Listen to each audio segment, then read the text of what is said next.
How to fix Facebook Messenger login problem. First thing guys, open the settings on your phone and then go to the apps manager. Open the apps like this, wait a few seconds,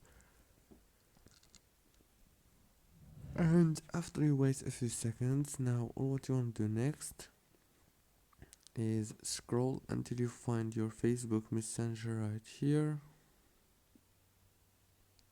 When you find it, all what you want to do is just click on Messenger and then click on force stop, click on permissions.